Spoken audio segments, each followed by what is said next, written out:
ರತ್ನಾಕರ ದೌತಪದಾಂ ಹಿಮಾಲಯ ಕಿರೀಟಿನಿಂ ಬ್ರಹ್ಮರಾಜಶ್ರೀ ರತ್ನಾಢ್ಯಂ ವಂದೇ ಭಾರತ ಮಾತರಂ. ಭಾರತ ಮಾತೆಯ ಪಾದಗಳಿಗೆ ನಮಸ್ಕಾರ ಮಾಡಿಕೊಳ್ಳುತ್ತಾ, ಸ್ಥಳದ ಸಾನ್ನಿಧ್ಯ ದೇವರ ಆಶೀರ್ವಾದಗಳನ್ನು ಪಡ್ಕೊಳ್ತಾ, ಶ್ರೀರಾಮ ಭಜನಾ ಮಂದಿರ ಏಕಃ ಭಜನಾ ಹಾಗೂ ವಾರ್ಷಿಕೋತ್ಸವ ಕಾರ್ಯಕ್ರಮದ ಗಣ್ಯ ಉಪಸ್ಥಿತನ್ನು ವಹಿಸಿರುವಂತಹ ಎಲ್ಲ ಗಣ್ಯರಿಗೂ ವಂದಿಸಿಕೊಳ್ತಾ, ಇಲ್ಲಿ ನೆರೆದಿರುವಂತಹ ಶ್ರದ್ಧೆಯ ತಾಯಂದಿರೇ, ಸಜ್ಜನೀಯ ಬಂಧುಗಳೇ ಹಾಗೂ ಮುದ್ದು ಮುದ್ದಾಗಿ ನೃತ್ಯ ಮಾಡಿರುವಂತಹ ಮುದ್ದು ಪುಟಾಣಿಗಳೇ, ನೃತ್ಯ ತುಂಬಾ ಚೆನ್ನಾಗಿತ್ತಾಯ್ತಾ. ಏಕಃ ಭಜನೋತ್ಸವ ಅಂತ ಹೇಳುವಂಥದ್ದು ಅದೊಂದು ಯಜ್ಞ ಇದ್ದ ಹಾಗೆ, ಅದು ಎಲ್ಲರಿಂದಲೂ ಸಾಧ್ಯ ಇಲ್ಲ. 24 ಗಂಟೆಗಳ ಕಾಲ ನಾವು ಭಜನೆಯಲ್ಲಿ ನಿರತರಾಗಬೇಕು ಹೇಳಿದ್ರೆ ನಮ್ಮಲ್ಲಿರುವಂತ ಸಂಕಲ್ಪಗಳು ಹೇಗಿರಬೇಕು ಅಂತ ಹೇಳುವಂಥದ್ದನ್ನು ಆಲೋಚನೆ ಮಾಡಬೇಕು. ನಾನು ಬರುವಾಗನೇ ಕೇಳಿದೆ, ಇದು ಕುಣಿತ ಭಜನೆಯ ಅಥವಾ ಕುಳಿತುಕೊಂಡು ಮಾಡುವಂತಹ ಭಜನೆಯ ಅಂತ. ಅದು ಎರಡು ವಿಷಯಗಳನ್ನು ನಾನು ಯಾಕೆ ಸ್ಪಷ್ಟನೆ ಮಾಡ್ತಿದ್ದೇನೆ ಹೇಳಿದ್ರೆ, ಕುಳಿತುಕೊಂಡು ಮಾಡುವಂತಹ ಭಜನೆಯಾಗಿದ್ರೆ ಅಲ್ಲಿ ಒಂದು ಸಂಘಟನಾ ಶಕ್ತಿ ಗಟ್ಟಿಯಾಗಿರ್ತದೆ, ಅಥವಾ ರಾಷ್ಟ್ರೀಯ ಕೆಲಸ ಮಾಡುವಂತಹ ತಾಯಂದಿರ ಶಕ್ತಿ ಗಟ್ಟಿಯಾಗಿರ್ತದೆ. ಕುಣಿತ ಭಜನೆಯಲ್ಲಿ ಯಾಕಿಲ್ಲ ಅಂತ ಹೇಳಿದ್ರೆ ಅಲ್ಲಿ ನಮ್ಮನ್ನು ಪ್ರದರ್ಶನ ಮಾಡುವಂಥದ್ದು ಮಾತ್ರ ಇರ್ತದೆ, ಅಲ್ಲಿ ಭಕ್ತಿ ಕಡಿಮೆ. ನಾವೆಷ್ಟೋ ಕಾರ್ಯಕ್ರಮಗಳಲ್ಲಿ ಇವತ್ತು ನಾನು ಹೇಳಬಾರ್ದು, ಆದ್ರೂ ಇವತ್ತು ಆ ಮಾತುಗಳನ್ನು ಯಾಕೆ ಹೇಳ್ತಿದ್ದೇನೆ ಹೇಳಿದ್ರೆ, ನಾವೆಷ್ಟೋ ಕಾರ್ಯಕ್ರಮಗಳಲ್ಲಿ ಇವತ್ತು ನೋಡ್ತಾ ಇದ್ದೇವೆ, ಮಳೆ ಬರ್ತಾ ಇರ್ತದೆ, ನಮ್ಮ ಹೆಣ್ಣು ಮಕ್ಕಳು ತಾಳ ಹಿಡ್ಕೊಂಡು ಕುಣಿತಾ ಇರ್ತಾರೆ, ಅದನ್ನು ಯಾರೋ ವಿಡಿಯೋ ಮಾಡಿ ಅಪ್ಲೋಡ್ ಮಾಡ್ತಾ ಇರ್ತಾರೆ. ಅಂತಹ ವಿಷಯಗಳು ಮಾಡುವಾಗ ಹೊಟ್ಟೆ ತುಂಬಾ ಚುರುಕು ಹೇಳ್ತದೆ. ಯಾಕೆ ಹೇಳಿದ್ರೆ, ಒಂದು ಕಡೆ ಸಂಘಟನೆಯನ್ನು ಬೆಳೆಸ್ತಾ ಇದ್ದೇವೆ, ಇನ್ನೊಂದು ಕಡೆ ನಮ್ಮ ಮಕ್ಕಳನ್ನು ಪ್ರದರ್ಶನಕ್ಕಾಗಿ ಕುಣಿಸ್ತಾ ಇದ್ದೇವಾ ಅಂತ ಹೇಳುವಂತಹ ಭಾವನೆ. ಏನೇ ಇರ್ಲಿ, ಇವತ್ತು ಧಾರ್ಮಿಕ ಸಭೆಯ ಕಾರ್ಯಕ್ರಮದಲ್ಲಿ ಇದ್ದೇವೆ. ಧಾರ್ಮಿಕ ಸಭೆಯಲ್ಲಿ ಧರ್ಮ ಹೇಳಿದ್ರೆ ಏನು ಅಂತ ಗೂಗಲ್ ಅಲ್ಲಿ ನೀವು ಸರ್ಚ್ ಮಾಡಬಹುದು. ಧರ್ಮ ಹೇಳಿದ್ರೆ ರಿಲಿಜನ್ ಅಂತ ಹೇಳಿ ಬರ್ತದೆ. ರಿಲಿಜನ್ ಅಲ್ಲ, ಧರ್ಮ ಹೇಳಿದ್ರೆ ರಿಲಿಜನ್ ಅಲ್ಲ. ರಿಲಿಜನ್ ಹೇಳಿದ್ರೆ ಮತ. ಮತದ ಕೆಲಸ ನಿಮಗೆ ಗೊತ್ತಿರಬಹುದು, ನಮ್ಮ ಕಣ್ಣೆದುರು 2-3 ಮತಗಳಿದೆ, ಅದು ಮತಾಂತರ ಮಾಡುವ ಕೆಲಸಗಳನ್ನೇ ಮಾಡುವಂಥದ್ದು. ಆದ್ರೆ ಧರ್ಮ ಹೇಳುವಂಥದ್ದು ಮತಾತೀತವಾಗಿ ಕೆಲಸ ಮಾಡುವಂಥದ್ದು, ಧರ್ಮವನ್ನು ಸಾರುವಂತ ಕೆಲಸ ಮಾಡುವಂಥದ್ದು, ಧರ್ಮಕ್ಕಾಗಿ ಮಾಡುವಂತ ಕೆಲಸ. ಶ್ರೀಕೃಷ್ಣ ಪರಮಾತ್ಮ ಮಾಡಿರುವಂಥದ್ದು ಅದೇ, ಕುರುಕ್ಷೇತ್ರ ಯುದ್ಧ ಆಗಿರುವಂಥದ್ದು ಅದೇ. ಧರ್ಮವನ್ನು ಹೇಗೆ ನಾವು ಜನರಿಗೆ ತಲುಪಿಸಬೇಕು ಅಂತ ಹೇಳುವಾಗ 4 ಯುಗಗಳನ್ನಾಗಿ ಮಾಡ್ತಾರೆ. ಸತ್ಯಯುಗ, ತ್ರೇತಾಯುಗ, ದ್ವಾಪರ ಯುಗ, ಕಲಿಯುಗ. ಇವತ್ತು ನಾವಿರುವಂತದ್ದು ಕಲಿಯುಗ. ನಾವೆಲ್ಲರೂ ರಾಮನ ಹುಟ್ಟನ್ನು ಕೇಳಿದ್ದೇವೆ, ರಾಮನ ಸೇತುವೆ ಕಥೆಗಳನ್ನು ಕೇಳಿದ್ದೇವೆ.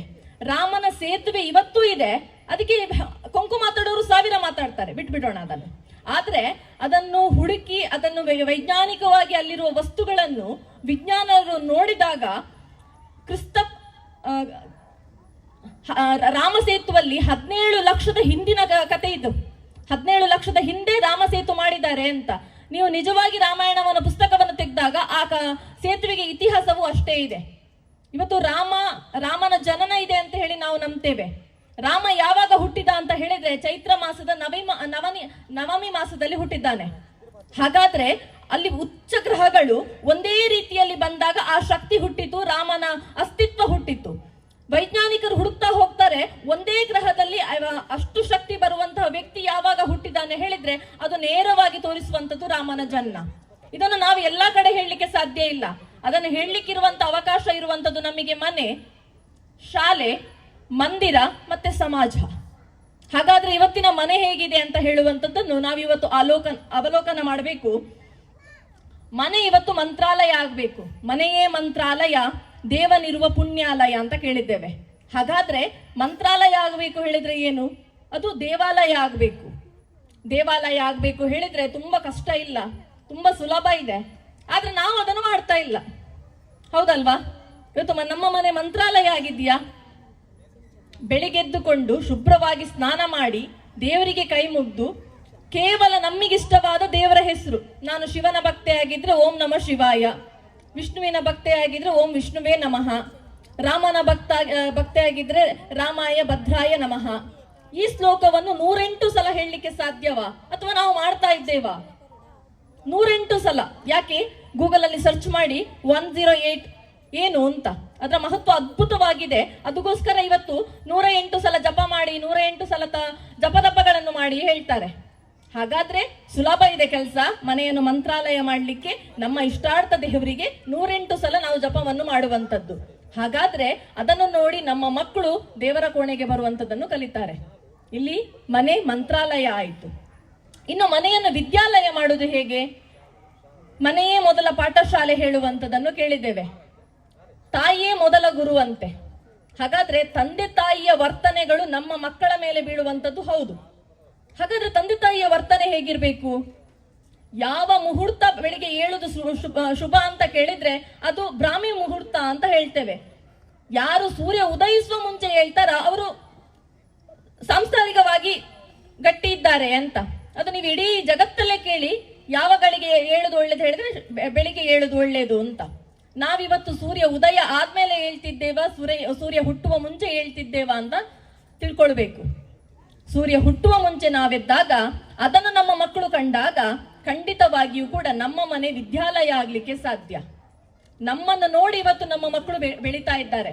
ಹಾಗಾದ್ರೆ ಪರಿವರ್ತನೆ ಆಗಬೇಕಾದದ್ದು ಇವತ್ತಿನ ಯುವಜನತೆಯಲ್ಲಿ ಅಲ್ಲ, ಪರಿವರ್ತನೆ ಆಗಬೇಕಾದದ್ದು ನಮ್ಮಲ್ಲಿ. ಇನ್ನು ಮನೆ ಆದರಾಲಯ ಆಗಬೇಕು ಅಂತ. ಆದರಾಲಯ ಹೇಳಿದ್ರೆ ಅತಿಥಿ ದೇವೋಭವ ಹೇಳುವಂಥದ್ದನ್ನು ಕೇಳಿದ್ದೇವೆ. ಇವತ್ತು ತಾಯಂದಿರಿಗೆ ಸಿಟ್ಟು ಬರ್ಬೋದು ಹೇಳಿದ್ರೆ, ಟಿವಿ ಇಟ್ಟಾಗ ಯಾರಾದ್ರೂ ನೆಂಟರು ಬಂದಾಗ ಅದು ಖಂಡಿತವಾಗಿಯೂ ಆದರಾಲಯ ಆಗ್ಲಿಕ್ಕಿಲ್ಲ. ನಮ್ಮ ತಾಯಂದಿರು ಬೈದುಕೊಂಡೇ ಅವರನ್ನು ಕಳಿಸುವಂತ ಕಥೆಗಳನ್ನು ನೋಡಿದ್ದೇವೆ. ಹಾಗಾದ್ರೆ ಅತಿಥಿಗಳು ಬಂದಾಗ ನಾವೇನು ಮಾಡಬೇಕು? ಅತಿಥಿ ಬಂದಾಗ ಅವರಿಗೆ ನಿಮ್ಮ ದೊಡ್ಡ ಆಡಂಬರಗಳು ಬೇಡ. ಅವರಿಗೆ ಕೂತ್ಕೊಳ್ಳಿಕ್ಕೆ ಒಂದು ಸೋಫಾ ಅಥವಾ ನೆಲ, ಒಂದೆರಡು ಮಾತುಗಳು, ಕುಡಿಲಿಕ್ಕೆ ಒಂದು ಬೆಲ್ಲ ಅಥವಾ ಅದರ ನೀರು, ಇಷ್ಟನ್ನು ಕೊಡಿ, ಅವರು ತುಂಬಾ ಖುಷಿಯಲ್ಲಿ ಹೋಗ್ತಾರಂತೆ. ಹಾಗಾಗಿ ಆ ಅತಿಥಿಗಳು ಬಂದಾಗ ಟಿವಿಯನ್ನು ಇಟ್ಟು ಟಿವಿಯನ್ನು ನೋಡುವಕ್ಕಿಂತ ಅದನ್ನು ಆಫ್ ಮಾಡಿ ಅವರ ಜೊತೆ ಮಾತಾಡಿದಾಗ ಇದೆ ಅಲ್ಲ, ಆ ಮನೆಯು ಕೂಡ ಆದರಾಲಯ ಆಗ್ತದೆ. ಆದರಾಲಯದಲ್ಲಿ ನಾವು ಕಲಿಬೇಕಾದದ್ದು ಏನು ಹೇಳಿದ್ರೆ ಗೃಹಸ್ಥಾಶ್ರಮ. ಎಲ್ಲ ಆಶ್ರಮಕ್ಕಿಂತ ಶ್ರೇಷ್ಠವಾದದ್ದು ಗೃಹಸ್ಥಾಶ್ರಮ. ಯಾರು ಗೃಹಸ್ಥಾಶ್ರಮವನ್ನು ನಿಭಾಯಿಸಿಕೊಂಡು ಬರ್ತಾರಲ್ಲ ಅವರು ಜೀವನದಲ್ಲಿ ಒಂದು ಉನ್ನತ ಸ್ಥಾನವನ್ನು ಏರ್ಲಿಕ್ಕೆ ಸಾಧ್ಯ. ಯಾಕೆ ಹೇಳಿದ್ರೆ ಅದು ಎಲ್ಲರಿಂದ ಸಾಧ್ಯವಾಗ್ಲಿಕ್ಕಿಲ್ಲ. ಮನೆ ಹೇಳುವಂಥದ್ದು ಸೇವಾಲಯ ಆಗಬೇಕು. ಯಾಕೆ ಸೇವಾಲಯ ಹೇಳಿದ್ರೆ ಹಸಿದವರಿಗೆ ಅನ್ನ ಕೊಡುವಂಥದ್ದು, ಬಾಯಾರಿ ಬಂದವರಿಗೆ ನೀರು ಕೊಡುವಂಥದ್ದು ಆಗಬೇಕಾದದ್ದು ನಮ್ಮ ಮನೆಯಿಂದ. ಅದನ್ನು ನೋಡಿ ಕಲಿಯುವಂಥದ್ದು ನಮ್ಮ ಮಕ್ಕಳು. ಹಾಗಾಗಿ ಮನೆ ಮಂತ್ರಾಲಯ, ವಿದ್ಯಾಲಯ, ಆದರಾಲಯ, ಸೇವಾಲಯ ಆಗಬೇಕು. ಮುಂದೆ ಇರುವಂಥದ್ದು ನಮ್ಮ ಕಣ್ಣ ಮುಂದೆ ಶಾಲೆಗಳು. ಶಾಲೆಗಳಿದೆ. ಶಿಕ್ಷಣ ಇಲ್ವಾ ಕೇಳಿದ್ರೆ ಖಂಡಿತವಾಗಿಯೂ ಶಿಕ್ಷಣ ಇದೆ. ಯಾವ ರೀತಿಯ ಶಿಕ್ಷಣ ಇದೆ? ಬ್ರಿಟಿಷರು ಬಿಟ್ಟು ಹೋಗಿರುವಂತ ಮೆಕಾಲೆ ಶಿಕ್ಷಣ ಪದ್ಧತಿಯಲ್ಲಿ ನಾನು ಓದಿದ್ದು ಅದನ್ನೇ, ನಮ್ಮ ಮಕ್ಕಳು ಓದ್ತಾ ಇರೋದು ಅದನ್ನೇ. ಯಾಕೆ ಬ್ರಿಟಿಷರ್ ಇಂಥ ಶಿಕ್ಷಣ ಪದ್ಧತಿಯನ್ನು ಕೊಟ್ಟರು? ಅವರಿಗೆ ಭಾರತದ ಒಂದು ಸಂಸ್ಕೃತಿಯನ್ನು ಒಡಿಲಿಕ್ಕೆ ಸಾಧ್ಯ ಆಗ್ಲಿಲ್ಲ ನೋಡಿ. ಅವರು ಒಡೆದದ್ದು ಅವರ ಮನಸ್ಥಿತಿಯಂತಹ ಮಕ್ಕಳು ಭಾರತದಲ್ಲಿ ಹುಟ್ಟಬೇಕು. ಮೆಕಾಲೆ ಪತ್ರ ಬರೀತಾನಂತೆ ಬ್ರಿಟಿಷರಿಗೆ, ಭಾರತದಲ್ಲಿ ಇವತ್ತು ಹಬ್ಬ ಹರಿದಿನಕ್ಕೆ ಆಚರಣೆ ಮಾಡುವಂತಹ ಮಕ್ಕಳು, ಭಾರತದಲ್ಲಿ ಇವತ್ತು ಅವರ ಹಬ್ಬಗಳಿಗೆ ಆಚರಣೆ ಮಾಡುವ ಮಕ್ಕಳು ಹುಟ್ಟು ಹಬ್ಬಗಳಿಗೆ ಹಣವನ್ನು ವ್ಯರ್ಥ ಮಾಡ್ತಾ ಇದ್ದಾರೆ ಅಂತ ವಿಷಯ ಗೊತ್ತಾಗಿರ್ಬೋದು. ನಮ್ಮ ಸಂಸ್ಕೃತಿಯನ್ನು ಮರೆತು ಯಾವಾಗ ವಿದೇಶಿ ಸಂಸ್ಕೃತಿಯನ್ನು ನಾವು ಅಳವಡಿಸ್ತಾ ಇದ್ದೇವಲ್ಲ, ಅದು ಮೆಕಾಲೆ ಕೊಟ್ಟ ಶಿಕ್ಷಣ. ಇವತ್ತು ನಮ್ಮ ಮಕ್ಕಳು ಕಲಿತಾ ಇರುವಂತದ್ದು ಅದೇ. ಅದಕ್ಕೆ ಪರಿಪೂರ್ಣವಾಗಿ ಎಂದಿರು ಬಾಲಗೋಕುಲ, ಅದು ಮಾತ್ರ ಅದನ್ನು ಹೊಡಿಲಿಕ್ಕೆ ಸಾಧ್ಯ. ಹಿಂದೆ ಗುರುಕುಲ ಪದ್ಧತಿಗಳಿತ್ತು, ಇವತ್ತು ಗುರುಕುಲ ಪದ್ಧತಿಗಳು ನಮ್ಮ ಕಣ್ಣ ಮುಂದೆ ಇಲ್ಲ. ಇವೆಲ್ಲದಕ್ಕೂ ಸಡ್ಡು ಹೊಡೆದು ನಿಂತದ್ದು ಬಾಲಗೋಕುಲ. ಹಾಗಾಗಿ ಬಾಲಗೋಕುಲಕ್ಕೆ ಬರುವಂತಹ ಮಕ್ಕಳು ನಿಜವಾಗಿಯೂ ಪುಣ್ಯವಂತರು. ಬರದೇ ಇದ್ದಿದ್ರೆ ಖಂಡಿತವಾಗಿ ನಿಮ್ಮ ಮಕ್ಕಳನ್ನು ಬಾಲಗೋಕುಲಕ್ಕೆ ಕಳಿಸಿ. ಯಾಕೆ ಹೇಳಿದ್ರೆ ನೀವು ಕಲಿಸ್ಲಿಕ್ಕೆ ಸಾಧ್ಯವಾಗದ್ದನ್ನು ಇವತ್ತು ಬಾಲಗೋಕುಲದ ಮಾತಾಜಿಯವರು ಕಲಿಸ್ತಾ ಇದ್ದಾರೆ. ಇನ್ನು ಮಂದಿರದಲ್ಲಿ ಏನಿದೆ ಅಂತ, ಮಂದಿರಕ್ಕೆ ಬಂದ ತಕ್ಷಣ ನಾವೇನಾದ್ರೂ ಕಲಿಬೇಕಲ್ಲ. ಸುಮ್ಮನೆ ಮಂದಿರಕ್ಕೆ ಬಂದು ಹೋದ್ರೆ ಆಗ್ತದ? ಇವತ್ತು ಒಂದು ಮಂದಿರ 34ನೇ ವರ್ಷದ ವಾರ್ಷಿಕೋತ್ಸವವನ್ನು ಆಚರಣೆ ಮಾಡ್ತಾ ಇದೆ.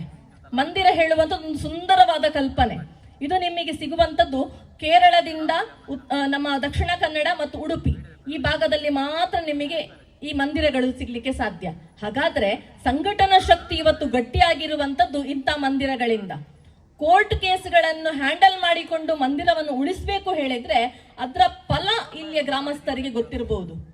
ಕೇವಲ ಭಜನೆ ಮಾಡಲಿಕ್ಕೆ ಮಾತ್ರ ಮಂದಿರಗಳಲ್ಲ, ಒಂದು ಸಂಘಟನಾತ್ಮಕ ಶಕ್ತಿಯನ್ನು ಉದ್ಭವ ಮಾಡಿದೆ. ಅದೆಷ್ಟೋ ಪ್ರತಿಭಾವಂತ ಮಕ್ಕಳನ್ನು ಗುರುತಿಸಲಿಕ್ಕೆ ಕಾರಣಕರ್ತವಾಗಿದೆ. ಅದೆಷ್ಟೋ ಬಡ ಕುಟುಂಬಗಳಿಗೆ ಸೇವೆಯ ರೂಪದಲ್ಲಿ ಇವತ್ತು ಕೆಲಸ ಮಾಡ್ತಾ ಇದೆ.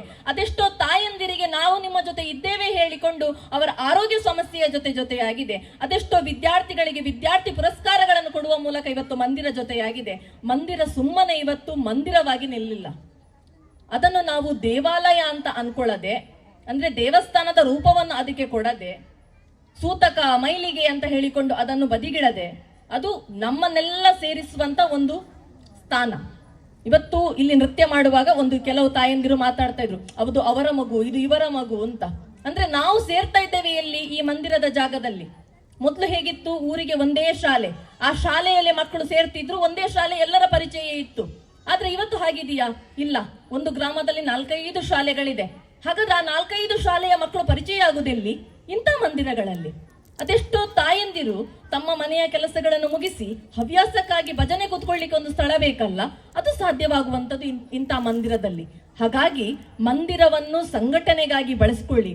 ಎಲ್ಲಿಯೂ ಕೂಡ ಜಾತಿ ರಾಜಕೀಯ ಮಾಡಬೇಡಿ. ಜಾತಿ ರಾಜಕೀಯ ಮಾಡಲಿಕ್ಕೆ ನಮಗೆ 1000 ದಾರಿಗಳಿದೆ, ಅದಕ್ಕೆ ಮಂದಿರ ಬೇಕಾಗಿಲ್ಲ. ಅಥವಾ ರಾಜಕೀಯ ಉದ್ದೇಶದಿಂದ ಮಂದಿರವನ್ನು ಬೆಳೆಸಬೇಡಿ. ರಾಜಕೀಯ ಮಾಡಲಿಕ್ಕೆ ನಮಗೆ ಬೇಕಾದಷ್ಟು ಜಾಗ ಇದೆ, ಅದಕ್ಕೆ ಮಂದಿರಗಳು ಬೇಕಾಗಿಲ್ಲ. ಹಾಗಾಗಿ ಮಂದಿರಗಳನ್ನು ಸಂಘಟನಾತ್ಮಕವಾಗಿ ಬೆಳೆಸ್ಕೊಳ್ಳುವ ಅಂತ. ಸ್ವಾಧ್ಯಾಯ ಮಾಡಬೇಕಲ್ಲ, ನಮ್ಮನ್ನು ನಾವು ಅಧ್ಯಾಯ ಮಾಡ್ಕೊಳ್ಳೋದು ಯಾವಾಗ? ಅದು ಸಂಘಟನಾತ್ಮಕವಾಗಿ ಬೆಳೆದಾಗ. ಇವತ್ತು ನಮ್ಮ ಮಕ್ಕಳು ಹೇಗೆ ಬೆಳೀತಿದ್ದಾರೆ ಹೇಳಿದ್ರೆ, ಅವಿಭಕ್ತ ಕುಟುಂಬದಲ್ಲಿ ನಾವೆಲ್ಲ ಇವತ್ತು ಇದ್ದೇವೆ. ಅಪ್ಪ ಅಮ್ಮ ಇಬ್ರು ಕೆಲ್ಸಕ್ಕೆ ಹೋಗ್ತಾರೆ, ಮತ್ತೆ ಇರುವಂತದ್ದು 2 ಮಕ್ಕಳು. ಅಕ್ಕನ ಮುಖವನ್ನು ತಂಗಿ ನೋಡಿರ್ಲಿಕ್ಕಿಲ್ಲ, ತಂಗಿಯ ಮುಖವನ್ನು ಅಕ್ಕ ನೋಡಿರ್ಲಿಕ್ಕಿಲ್ಲ. ಯಾಕೆ ಹೇಳಿದ್ರೆ ಇಬ್ಬರ ಕೈಯಲ್ಲಿ ಇವತ್ತಿರುವಂತದ್ದು ಮೊಬೈಲ್. ಶಾಲೆಯಲ್ಲಿ ಪ್ರಬಂಧ ಬರೀಲಿಕ್ಕೆ ಹೇಳ್ತಾರೆ, ಪ್ರಬಂಧ ಬರೆಯುವಾಗ ಆ ಮಗು ಬರೀತದಂತೆ, ನಾನು ಮನೆಯಲ್ಲಿ ಮೊಬೈಲ್ ಆಗಿದ್ದರೆ ಚೆನ್ನಾಗಿತ್ತು ಅಂತ. ಟೀಚರ್ ಪೇಪರ್ ಕರೆಕ್ಷನ್ ಮಾಡುವಾಗ ಅವರಿಗೆ ಓದ್ತಾ ಕಣ್ಣಲ್ಲಿ ನೀರು ಬಂತಂತೆ. ಅದಕ್ಕೆ ಗಂಡನ ಹತ್ರ ಹೇಳಿದ್ರಂತೆ, ನೋಡಿ ಒಂದು ಮಗು ಈ ರೀತಿಯಲ್ಲಿ ಬರ್ದಿದ ಅಂತೆ. ಗಂಡ ಸಾಫ್ಟ್ವೇರ್ ಇಂಜಿನಿಯರ್. ಗಂಡ ಹೇಳ್ತಾರಂತೆ, ನಾಳೆ ಅವನ ಅಪ್ಪ ನಮ್ಮನನ್ನು ಕರೆಸಿ ಜೋರ್ ಮಾಡುವ, ನಿಮ್ಮ ಮಗುವಿಗೆ ನೀವು ಟೈಮ್ ಕೊಡ್ತಾ ಇಲ್ಲ ಅಂತ. ಟೀಚರ್ ಕಣ್ಣೀರಾಕಿ ಹೇಳ್ತಾರಂತೆ, ಆ ಮಗು ಬೇರೆ ಯಾರ್ದಲ್ಲ, ಆ ಮಗು ನಮ್ಮದು ಅಂತ. ಹಾಗಾದ್ರೆ ಇವತ್ತಿನ ವಾತಾವರಣ ನಿಮಗೆ ಗೊತ್ತಾಗಿರ್ಬೋದು. ನಾವೆಲ್ಲ ಹಣದ ಹಿಂದೆ ಹೋಗಿದ್ದೇವೆ, ಸಮಯದ ಹಿಂದೆ ಹೋಗ್ಲಿಲ್ಲ. ನಮ್ಮ ಮಕ್ಕಳು ಇವತ್ತು ಹಣ ಕೇಳ್ತಾ ಇಲ್ಲ ನಿಮ್ಮ ಹತ್ರ. ಆಸ್ತಿ ವೈಡೂರ್ಯ ಯಾರು ಮಾಡಬಹುದು, ಭಿಕ್ಷುಕನ ಭಿಕ್ಷೆ ಬೇಡಿ ಮಾಡ್ತಾನೆ. ಆದ್ರೆ ಸಮಯದ ಮೌಲ್ಯ ಇವತ್ತು ನಮ್ಮ ಮಕ್ಕಳಿಗೆ ಕೊಡಬೇಕು. ಆ ಸಮಯದ ಮೌಲ್ಯ ಕೊಟ್ಟಾಗ ಭಗತ್ ಸಿಂಗ್ ಅಂತ ಹೇಳುವಂತ ಹೋರಾಟಗಾರರಾಗ್ಲಿಕ್ಕೆ ಸಾಧ್ಯ, ಶಿವಾಜಿ ಮಹಾರಾಜ್ ಅಂತ ಹೇಳುವಂತಹ ಹಿಂದೂ ಸಾಮ್ರಾಟನಾಗ್ಲಿಕ್ಕೆ ಸಾಧ್ಯ. ಅವನ ಹಿಂದೆ ಇದ್ದಂಥದ್ದು ಜಿಜಾಬಾಯಿ ಅಂತ ಹೇಳುವಂತಹ ತಾಯಿ.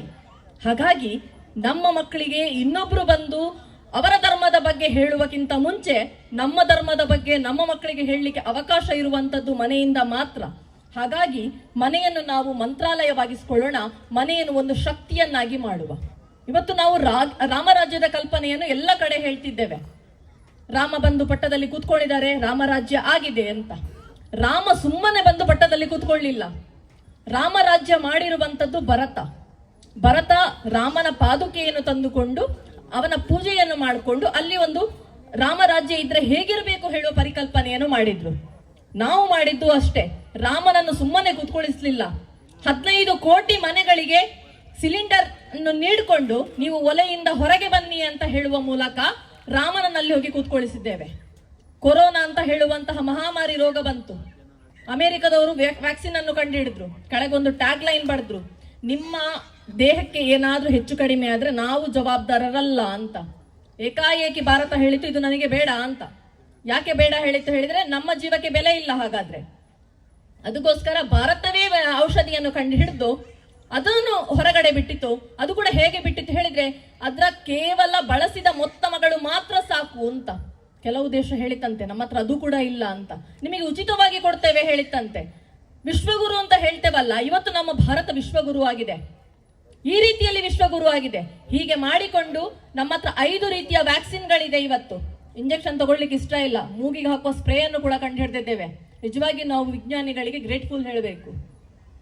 ರಾಮನನ್ನು ಇವತ್ತು ಪಟ್ಟಕ್ಕೆ ಕೂತ್ಕೊಳ್ಳಿಸುವಾಗ ಭಾರತವನ್ನು ವಿಶ್ವಗುರು ಮಾಡಿಕೊಂಡು ನಾವು ಪಟ್ಟಕ್ಕೆ ಕೂತ್ಕೊಳ್ಳಿಸಿದ್ದೇವೆ. ಅದೆಷ್ಟೋ ರಸ್ತೆಗಳಿಲ್ಲದ ಜಾಗಗಳಿಗೆ ರಸ್ತೆಗಳನ್ನು ತಲುಪಿಸಿದ್ದೇವೆ. ನೀರೇ ಇಲ್ಲದ ಪ್ರದೇಶಗಳಿಗೆ ನೀರನ್ನು ತಲುಪಿಸುವ ಮೂಲಕ ರಾಮ ಇವತ್ತು ಪಟ್ಟಾಭಿಷೇಕ ಆಗಿದೆ. ಕೇರಳ ಮತ್ತೆ ಡೆಲ್ಲಿ ಉತ್ತರ ಭಾರತವನ್ನು ಒಟ್ಟು ಮಾಡಲಿಕ್ಕೆ ಸಾಧ್ಯವೇ ಇಲ್ಲ ಅಂತ ಹೇಳುವಂತ ಮಾತಿತ್ತು. ಆದ್ರೆ ಜೈಕಾರ ಕೇರಳದಿಂದನೇ ಬಂದಿರುವಂತದ್ದು, ನಮ್ಮ ಗಡಿನಾಡುಗಳಿಂದನೇ ಬಂದಿರುವಂತದ್ದು. ಹಾಗಾಗಿ ರಾಮನನ್ನು ಇವತ್ತು ನಾವು ಸುಮ್ಮನೆ ಕೂತ್ಕೊಳ್ಳಿಲ್ಲ.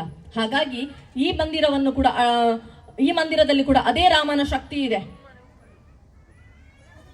ಭಾರತ ಅಂತ ಹೇಳಿದಾಗ ನಮ್ಮ ಕಣ್ಣ ಮುಂದೆ ಬರುವಂತದ್ದು ಭಾವರಾಗ ತಾಳ.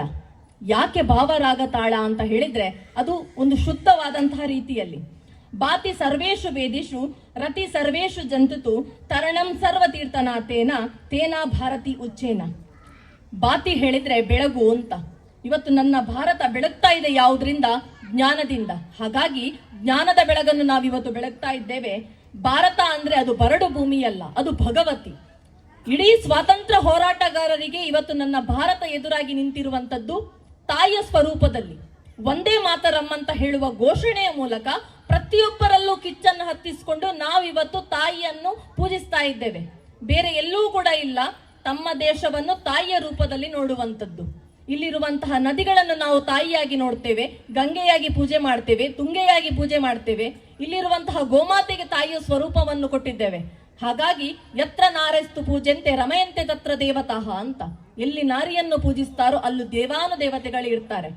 ಇಲ್ಲಿರುವಂತಹ ಮಹಿಳಾ ಶಕ್ತಿಯು ಹಾಗೆ ಸಮಾಜಮುಖಿಯಾಗಿ ಕೆಲಸ ಮಾಡುವ ಮೂಲಕ ಊರಿಗೆ, ಗ್ರಾಮಕ್ಕೆ, ಮಂದಿರಕ್ಕೆ ಹೆಸರನ್ನು ತರುವಂತ ಕೆಲಸಗಳಾಗಬೇಕು. ಹಿಂದೂ ಸಂಘಟನೆಯ ವತಿಯಿಂದ ಈ ವರ್ಷ ಹಿಂದೂ ಸಂಗಮ ಅಲ್ಲಲ್ಲಿ ಆಗಿದೆ.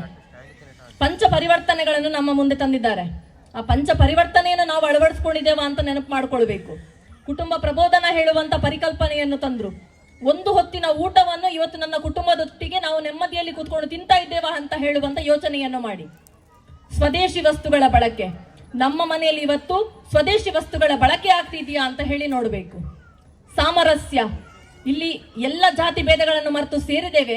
ಇದೇ ರೀತಿಯ ಸಾಮರಸ್ಯ ನನ್ನ ಮನೆಯ ಅಂಗಳಕ್ಕೂ ಬರ್ತದ ಅಂತ ಹೇಳುವಂಥದ್ದನ್ನು ಯೋಚನೆ ಮಾಡಬೇಕು. ಪರ್ಯಾವರಣ, ನನ್ನ ಹಿಂದಿರುವ ಬ್ಯಾನರ್ ಇಂದ ಹಿಡಿದು ಇಲ್ಲಿರುವಂತಹ ಪ್ಲಾಸ್ಟಿಕ್ ಬಾಟಲ್ ಅಲ್ಲಿ ಕೂಡ ಪರ್ಯಾವರಣವನ್ನು ನೀವು ಯಾವಾಗ ತರ್ತೀರಿ ಆವಾಗ ಹಿಂದೂ ಸಂಗಮಕ್ಕೆ ಅರ್ಥ ಬರ್ತದೆ. ಇಲ್ಲ ಅಂದ್ರೆ ನಾನಿವತ್ತು ಮಾತಾಡಿಕೊಂಡು ಹೋಗ್ತೇನೆ ಅಥವಾ ಹಿಂದೂ ಸಂಗಮ ಕಾರ್ಯಕ್ರಮ ಆಗಿಕೊಂಡು ಹೋಗ್ತದೆ. ಅದರಿಂದ ಕಲ್ತದ್ದು ನಾವು ಏನು? ನಾಗರಿಕ ಶಿಷ್ಟಾಚಾರ, ಪೊಲೀಸ್ನವರಿಗೋಸ್ಕರ ಸೀಟ್ ಬೆಲ್ಟ್, ಹೆಲ್ಮೆಟ್ಗಳನ್ನು ಹಾಕದೆ ನಮ್ಮಿಗೋಸ್ಕರ ಹಾಕೊಂಡಾಗ ಮಾತ್ರ ನಾಗರಿಕ ಶಿಷ್ಟಾಚಾರ ಅರ್ಥ ಬರುವಂತದ್ದು. ನಾಳೆ ನೀವಿರ್ತೀರಾ ನಾನಿರ್ತೀರಾ ನಂಗೆ ಗೊತ್ತಿಲ್ಲ, ಆದ್ರೆ ನನ್ನ ಭಾರತ ಬೆಳಗ್ತಾ ಇರಬೇಕು. ನನ್ನ ಭಾರತ ಬೆಳಗ್ತಾ ಇರಬೇಕು ಹೇಳಿದ್ರೆ ನಮ್ಮ ಮಕ್ಕಳನ್ನು ನಾವು ಇವತ್ತು ಬೆಳಗಿಸ್ಬೇಕು. ನಮ್ಮ ಮಕ್ಕಳಿಗೆ ನಮ್ಮ ಸಂಸ್ಕೃತಿಯನ್ನು ಹೇಳಿಕೊಡುವಂತ ಕೆಲಸ ಆಗಬೇಕು. ಬೊಟ್ಟಿಡುವುದಿಲ್ಲ ಅಂತ ಹೇಳುವಂತಹ ಮಕ್ಕಳಿದ್ದಾರೆ. ಆ ಬೊಟ್ಟಿನ ಹಿಂದಿರುವಂತಹ ಅರ್ಥವನ್ನು ಮಕ್ಕಳಿಗೆ ಹೇಳಿಕೊಡಿ. ಯಾವ ಪಾರ್ವತಿಯನ್ನು ಕೆಟ್ಟ ದೃಷ್ಟಿಯಿಂದ ರಾಕ್ಷಸರು ನೋಡ್ತಾರಲ್ಲ, ಅವರ ತಲೆಯನ್ನು ಕಡಿದುಕೊಂಡು ಹಣೆಗೆ ಇಟ್ಟಿರುವಂತಹ ಕುಂಕುಮ ಇವತ್ತು ನಮ್ಮ ಹಣೆಯಲ್ಲಿ ಇರುವಂತದ್ದು. ಆ ಮಹತ್ವವನ್ನು ಮಕ್ಕಳಿಗೆ ಹೇಳಿ. ಖಂಡಿತವಾಗಿಯೂ ಮಕ್ಕಳು ಹಣೆಯಲ್ಲಿ ತಿಲಕವನ್ನು ಇಡ್ತಾರೆ. ಕೈಗೆ ಬಳೆ ಹಾಕ್ಲಿಕ್ಕೆ ಕೇಳುವುದಿಲ್ಲ ನಮ್ಮ ಮಕ್ಕಳು. ಆ ಮಕ್ಕಳಿಗೆ ಹೇಳಿ, ರಕ್ತ ಸಂಚಲನ ಆಗ್ತದೆ, ಕೈಗಳ ಮೂವ್ಮೆಂಟ್ ಆಗ್ತದೆ. ನಾಳೆ ಯಾವುದೋ ಒಂದು ಸ್ಪಂಜನ್ ಹಿಡ್ಕೊಂಡು ನಾವು ಹೀಗೆ ಮಾಡಿಕೊಂಡು ಕೈಯಲ್ಲಿ ಬಲ ಇಲ್ಲ ಅಂತ ಹೇಳುವಂತ ಸ್ಥಿತಿಗಳು ಬೇಡ. ಇವತ್ತೆರಡು ಬಳೆಗಳನ್ನು ಹಾಕಿ ಅಂತ ಹೇಳಿ. ಇಷ್ಟನ್ನು ನೀವು ಯಾವಾಗ ನಿಮ್ಮ ಮಕ್ಕಳಿಗೆ ಹೇಳ್ತೀರಾ ಆವಾಗ ಖಂಡಿತವಾಗಿಯೂ ಮಕ್ಕಳಿಗೆ ನನ್ನ ಸಂಸ್ಕೃತಿಯ ಬೆಲೆ ಗೊತ್ತಾಗ್ತದೆ. ಇನ್ನು ಬಟ್ಟೆ ಉಡುಪಿನ ಬಗ್ಗೆ ನಾವು ಇವತ್ತು ಹೇಳಲೇಬೇಕು. ನಮ್ಮ ಹೆಣ್ಣು ಮಕ್ಕಳಿಗೆ ಮಾಡರ್ನ್ ಡ್ರೆಸ್ ಹೇಳಿದ್ರೆ ತುಂಬಾ ಇಷ್ಟ, ತಪ್ಪಲ್ಲ. ಆದ್ರೆ ಮೈ ಕಾಣಿಸುವುದು ಇಷ್ಟ ಅಂತ ಹೇಳಿದ್ರೆ ಏನು ಮಾಡ್ಲಿಕ್ಕೆ ಸಾಧ್ಯ ಇಲ್ಲ. ಅದನ್ನು ಎಲ್ಲಿ ಕಾಣಿಸ್ಬೇಕು ಅದು ಜ್ಞಾನ ನಮ್ಮಲ್ಲಿದ್ರಾಯ್ತು. ದೇವಸ್ಥಾನಕ್ಕೆ ಹೋಗುವಾಗ ಯಾವ ರೀತಿಯ ಬಟ್ಟೆಗಳನ್ನು ಹಾಕಬೇಕು, ಮಾಲ್ಗಳಿಗೆ ಹೋಗುವಾಗ ಯಾವ ರೀತಿಯ ಬಟ್ಟೆಗಳನ್ನು ಹಾಕಬೇಕು, ಅಂತಹ ಪರಿಜ್ಞಾನ ನಮ್ಮಲ್ಲಿದ್ದಾಗ ಮಾತ್ರ ನಮ್ಮ ಮಕ್ಕಳಿಗೆ ನಮ್ಮ ಸಂಸ್ಕೃತಿಯ ಬೆಲೆ ಗೊತ್ತಾಗುವಂಥದ್ದು. ಸಮಾಜ ಇರುವಂಥದ್ದು ಒಂದೇ, ಬದುಕು ಇರುವಂಥದ್ದು ಒಂದೇ, ನಮ್ಮ ಜೀವನ ಇರುವಂಥದ್ದು ಒಂದೇ. ಹಾಗಾಗಿ ಈ ಸಮಾಜದಲ್ಲಿ ಬದುಕಬೇಕಾದದ್ದು ನಾವು, ಬದುಕಿಸಬೇಕಾದದ್ದು ನಮ್ಮ ಯುವಜನತೆಯನ್ನು. ಹಾಗಾಗಿ ಅದೆಲ್ಲವೂ ಕರ್ತವ್ಯ ಇರುವಂಥದ್ದು ನಮ್ಮ ತಾಯಂದಿರ ಕೈಯಲ್ಲಿ. ಯಾವಾಗ ತಾಯಂದಿರ ಶಕ್ತಿ ಸದೃಢವಾಗ್ತದೆ, ಅದಕ್ಕೆ ನಮ್ಮ ಸಹೋದರರ ಶಕ್ತಿಯು ನಮ್ಮ ಜೊತೆಯಾಗ್ತದೆ, ಖಂಡಿತವಾಗಿಯೂ ಕೂಡ ಭಾರತವನ್ನು 2049 ಹೊತ್ತಿಗೆ ನಾವು ವಿಶ್ವಗುರುವತ್ತ ಕೊಂಡೋಗಿ ಹೋಗ್ತೇವೆ. ವಿಶ್ವಗುರುವತ್ತನೇ ಇದೆ, ಇನ್ನೂ ಅದರ ಎತ್ತರಕ್ಕೆ ಕೊಂಡು ಹೋಗ್ತೇವೆ. ಆರ್ಥಿಕತೆಯಲ್ಲಿ ಇವತ್ತು 4ನೇ ಸ್ಥಾನದಲ್ಲಿರುವ ಭಾರತ ಖಂಡಿತವಾಗಿಯೂ ಪ್ರಥಮ ಸ್ಥಾನಕ್ಕೆ ಬಂದೇ ಬರ್ತದೆ. ಅದೆಲ್ಲದಕ್ಕೂ ನಾವು ಕಾರಣೀಕರ್ತರಾಗ್ತೇವೆ. ಒಮ್ಮೆ ಬೋಲೋ ಭಾರತ್ ಮಾತಾಕಿ ಹೇಳುವನಾ? ಬೋಲೋ ಭಾರತ್ ಮಾತಾ ಕಿ. ಇಲ್ಲ, 2 ಕೈಗಳೆತ್ತಬೇಕು. ಅಲ್ಲಿಂದನೇ ಜೈ ಹೇಳಿದ್ರೆ ಹೇಗೆ? ಬೋಲೋ ಭಾರತ್ ಮಾತಾ ಕಿ.